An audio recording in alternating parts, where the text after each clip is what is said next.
Navya. She is a fourth generation entrepreneur. And I'm so glad to interview you here. And you do so many things. You wear so many hats. You run a podcast and you work with your father with Escorts Kubota. It's a listed company. And I'm sure your audience here knows about this company quite well. And then you have your own project, Naveli. And in that project, you have 4 segments, a lot of it. So in a day, how do you plan your day and which of it do you devote your time most to?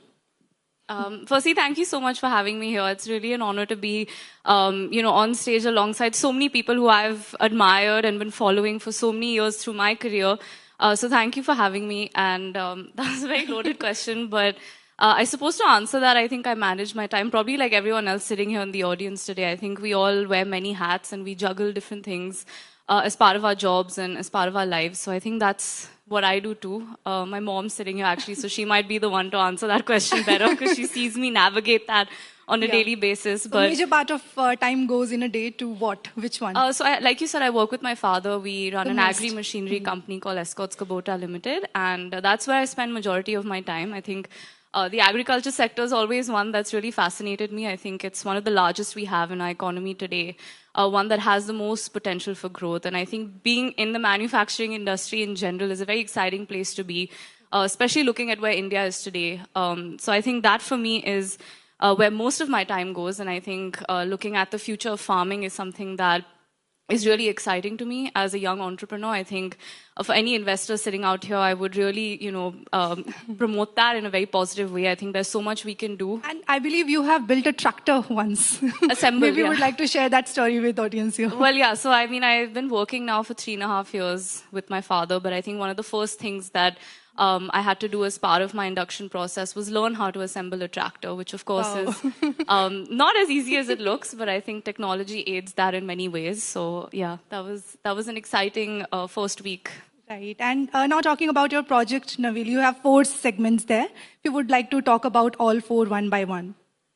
Yeah, so Project Naveli is a non-profit that I founded 4 years ago during the lockdown. We have 4 different verticals that we work on. And I think this is one of the hats that I enjoy wearing the most. I think the development sector to me is also one where I think we do need a lot of investment and a lot of support, especially when looking at initiatives that are focused towards women. The 4 verticals we have focus on areas that we thought required the most, innovation, disruption, and solutions when it comes to social impact. So education, entrepreneurship, legal awareness, and healthcare. So these are the 4 verticals that we have. And if you'd like to name them so that people will have that recall value with that. So the education project we have is called Nimaya. It's one of the most exciting ones that I think we work towards. And the whole concept behind Nimaya is really to fight against AI taking over employability. I think unemployment is something we've seen really rise amongst the youth in India. And I think one of the leading causes of that is technology and AI, replacing a lot of human jobs. So what we do at Nimaya is enhance human intelligence for the 21st century workplace and see how we can ensure that technology does not replace human jobs. So that's something that we really work towards. And this initiative is specifically focused towards women who I think are playing an increasing role in the Indian economy. And I really do think a lot of the, soft skills that we look at and that we admire and actually emphasize on in job roles today are things that women naturally have. And I think it's about applying that in the workplace. So that's what we do at Nimaya. Okay. And Nyari and the legal awareness thing is very interesting. So Entreprenari is our community for women entrepreneurs where we basically give women access to business resources. So a lot of these women are solopreneurs. So, women who started their own businesses at home and are maybe looking for funding or support in other ways, whether it's through marketing or legal services. So we create a pool of resources and we give them access to that free of cost completely. And also try to build an ecosystem at the same time around, other women entrepreneurs who run smaller brands and smaller businesses. So that's what Entreprenari does. And Nyairi is our legal awareness platform where we offer free pro bono legal services to women. A lot of this also began in COVID where we saw a huge rise in domestic violence cases. And one of the biggest barriers towards seeking justice for women was, financial aid because it was very costly. I think legal services, I'm sure, as everyone knows, is a very expensive process. So we've kind of removed that barrier and our services are completely free of cost in the hopes that more women do, follow that legal route towards getting the justice that they deserve. All right, and the last one. The healthcare project is focused around menstruation and democratizing access to menstrual products, which was also something we saw happen during COVID, where there was a lack of access to menstrual products, especially in more remote and rural areas because of the lockdown. So we focused around, ensuring that we could get some of these products out to more rural parts of India. All right. And how do you reach out to women? How do they know about that there is this these four services are going on and they can seek support? So how do they know? How do you reach out to them? So we work very closely with a lot of colleges, a lot of government schools, a lot of government colleges. We also work very closely with corporates, and for any corporates sitting here today, we'd love to kind of partner with you, especially focusing on your female employees. So we do work with a lot of corporates, even for our CSR. That's one of our biggest sources of funding for the foundation, and we look at how we can tie up with different corporates, different schools, and of course we also have our websites and things that are live, so you can always research about what we do and sign up over there. But I think one of our biggest ways of creating that awareness so far has been through partnerships with corporates and colleges. Correct. And now, young audience, people of your age, students, young professionals, they want to move abroad. You have studied abroad and you decided to come back to India, and also thinking about these four projects that you do. So how did you how did you think about it? How did you land on these four projects? And also the decision to be in India, work here in India. So why that? And why should young professionals and students should supposed to be in India and not move out? Something on that? I don't think I need to sit here and tell people why they should be in India. I think everyone sitting in this room today knows why this is the best time to be in India. I think especially as a young entrepreneur, as a young person, I think the opportunities are growing every day. The potential is incredible. We've seen that in the last couple of years, the journey that this country has had. I think whether it's in terms of investment or education, I think we're leading on that front, and extremely grateful that I get to do my MBA in India at an institution like IIM Ahmedabad that has so much respect and so much credibility and gravitas. And I think it's also more than just the institution itself. I think it's the cohort, it's the group of students that I get to study with. I think that is actually the most exciting part of this entire process. I've had the privilege of meeting some incredibly intelligent and great minds that I hope will continue helping me in my future ahead and in my career. So I think that kind of talent and that kind of mind you can only find in India. Correct. And with your project, any impact story that you would like to share with audience, any anecdote, a major impact that you left on women, any story that you would like to share? We've just begun our journey, of course. We have a long, long way to go. But I think something we're very proud of is the entrepreneurship community. We have around 25,000 women now who are a part of this community. And many of them are actually women who, maybe left the workforce, found it difficult to rejoin, but then decided to become entrepreneurs. So I think it makes us happy to support that dream and support that ambition. So that number for us is really special, 25,000. We want to get to 1 lakh women in the next 2 years. That is our target. That's our goal. So I think that we're working hard towards that in ensuring that we can invest in women, we can invest in women-led businesses.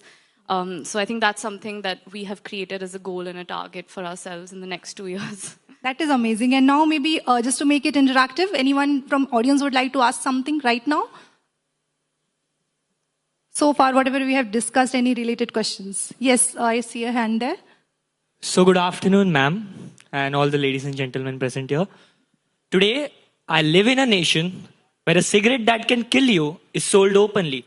But when a girl has to buy a sanitary pad, she has to hide it in black polythene. The issue you are working with, menstruation, in the rural areas is the stigma. The stigma which is attached to menstruation. So your goal about 25,000 to 1 lakh women in 2 years. So how do you deal with the rural problems like this, dealing with the stigma and making it destigmatization for the women to make them more cultivative into their jobs and etc. Thank you. Thank you. That was a really great question. What's your name? My name is Devendra Dubey. I'm from Wilson College. Okay, nice to meet you. Thank you for that question. Yeah, I think that's still something we see, even though we live, in the 21st century. And a lot of the work we do is also very closely related to destigmatizing menstruation. Like you very rightfully said, that's still something we see in rural areas, and the work that we do attempts to combat that. It's also very difficult to walk into a rural setting and try and change the mindset overnight. As you know, it's something that takes years and years, of cultural change. But I think there has been a certain amount of progress, and I think credit goes towards a lot of startups that we've seen come up in the recent years. You have a Sirona that's doing incredibly well in terms of informing women about their hygiene, whether that's sexual health or menstruation health. You've seen companies like Nua that have had leading investments from a lot of people in the private sector, which I think also encourages and gives investors a lot of confidence that this is a market that will grow in the future. So I think brands like this have really enabled access and information both very well towards this topic. But of course, a lot more that has to be done. And I think coming from the development sector, we're playing our part and doing our bit in trying to create more awareness around it. Anyone else? Yeah. Hi Navya, this is Pratishtha from Mint. Among many hats that you wear, one is of a creator. As a person who creates podcasts, how much of a time are you able to spend towards your creator journey, and how do you see the growth of creator economy in India? Because it's currently at a very nascent stage, but it's growing quite fast.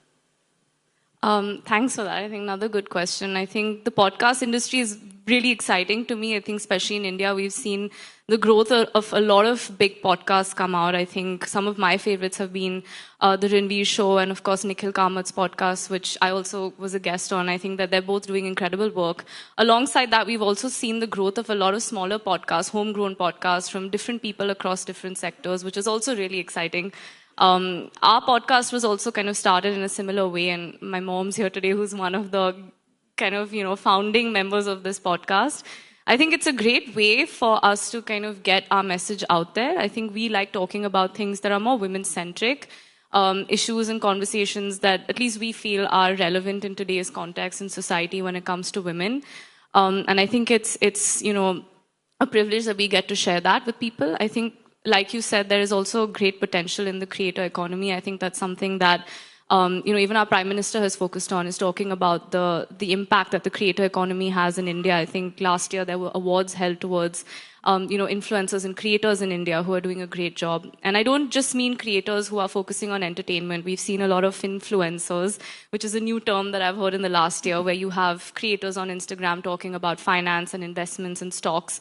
So I think it's really opened up a completely new job role, which I think is very exciting because it gives you access to information and reliable information, and it also allows us to engage in this ecosystem where we all learn from each other. And I think the most exciting part of the creator economy is that it's full of young people, and I'm always an advocate for young people participating in any way when it comes to the economy. So I think it's great. Okay, where does Navya invest her money? The money that you earn, where do you invest it? So I'm still a beginner. I've, only been working 4 years, and I'm definitely at a very nascent stage of my stock market journey. A lot of the advice I get is from my dad, who's, been a seasoned investor, and so he's kind of teaching me how to manage my portfolio. But if anyone asks me where to put their money, my first answer to that is women. Put it into young women, put it into women-led businesses, initiatives. And, I would also urge people to invest their money in the development sector. I think there are so many incredible social impact or socially driven brands out there that are trying to create some kind of impact when it comes to sustainability, whether that's climate change related, whether that's women related. So that's where I would invest my money. That is where I invest my money in, women-led brands or initiatives that support and focus around, driving financial literacy or financial independence to women and in the hands of women. Okay, and how do you get money to sourcing money for running these 4 projects? How do you get that money? So CSR funding is our biggest source of financing when it comes to running these projects. And, You also put your money in these projects, yeah, right? So personal money, that's where a lot of my personal investments go into these 4 verticals that I spoke about. But, corporates have really been very supportive to us in the last 4 years. And that's been where most of our money has come from, CSR funding. So, I would continue urging corporates to invest their money in the development sector. I promise it's a great place to be right now. I think there's a lot of innovation happening even in the development sector. People don't really look at it as a sector where you can see innovation and disruption, but I think there are a lot of young people thinking of innovative solutions to a lot of problems we see coming today, whether it's with climate or AI, or even entrepreneurship. So I think that it's a great place to invest, and it also gives you maybe a social return on your investment, which I think is also important sometimes. Anyone in the audience investing in social sector, development sector? Anyone invest in such kind of projects? Not yet. So you are a student, I believe. You don't invest, but go ahead and ask her. So my father is an international journalist. He writes for international media. So we fund for an NGO who works for women welfare, like women who have been, accused of domestic violence, or women who have been left by their husbands at a very stage. So we fund for that organization, that NGO. Yes, and any questions for Navya? Yeah. Hi, Navya. I am Khushi Malhotra. I'm a correspondent at Mint. Your grandfather is known to have a large portfolio in real estate investment. So are you also looking to invest in that sector? I haven't actually as yet. Like I said, most of my investments have been in very reliable stocks. I don't know much about the real estate market, but it could be something. Maybe I can have a chat with him after and see if it's giving him any good ROIs, and maybe I'll step in there too. All right, thank you. And do startups reach out to you for investments? No, I mean, I'm seeking investments from corporates for my own funding, so Your- I don't have any to give back to them. But your own money also, you need to diversify. So I'm sure startups should also be reaching out to you so that I think you can give them a lot of exciting startups, like I mentioned earlier, have been in the agri space. So a lot of exciting startups that are in the agri-tech space that, I've looked at and found. So I think that's somewhere where I would be very, very keen to invest. Okay. But so for now, you are only into development sector, and startups, you're just beginning to get a feel just of about. it. I think I need to grow my own wealth portfolio before I'm at a position to invest in startups. But yeah, would love to support that in the future. Okay, all right. And now, lastly, about working with your father. So how does it work out? And with the Scott's Kubota, to what extent you are associated with the company? Exactly in what position do you work? And what are your vision for the company? If I may ask so, because you must That's a tough question to answer. But like I said, I think being in the agri-machinery industry is exciting. It's an exciting time. I think contributing towards sustainable farming is something that we're really focused towards, creating products and especially services that support farmers, that also, like I said, focus on the environment. I think that's something that is really important to us. We have, of course, tractors, which is our largest business. We also work in construction equipment, and I think both are markets that we are going to see growing in the future. I think manufacturing India has a large potential, so excited to see where that goes, and I think we're very proud to be a part of that growth story. And like I said, I think farmers being the backbone of this nation, I think all that we do, all the efforts that we put are really towards making their lives easier and building prosperity. So I'm very, very grateful to be, the fourth generation of my family kind of working towards that mission. It's amazing work you are doing, and so many things, juggling so many projects, so many jobs that you are doing. Amazing. Any last question for Navya here, or we can wrap it up? Yeah. Can I? Hi. So, good afternoon, everyone. Myself, Nidhi, from UK's Institution of Management Studies and Research. So, Navya, I had a question for you. What advice would you give to someone who is afraid to take the leap and start their own business? Like, what is your motive mantra for young entrepreneurs?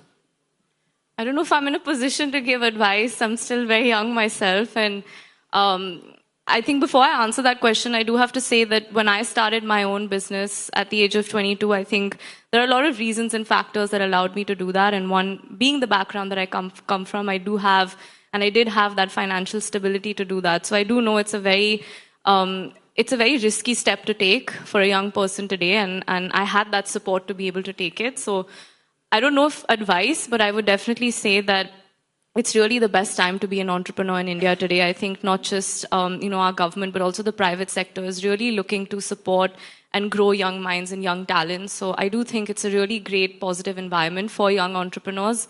I see incredible talent across different sectors, starting businesses. And I think one of the biggest examples is Zepto. We've seen them at 21 and 22 do such great work. So I think it's a great time to be a young entrepreneur. So I think take that leap of faith. And it would be great to see more and more young people start businesses and grow them in such a beautiful way. All right. Thank you so much. Thank you. Thank you. Thank you, Navya.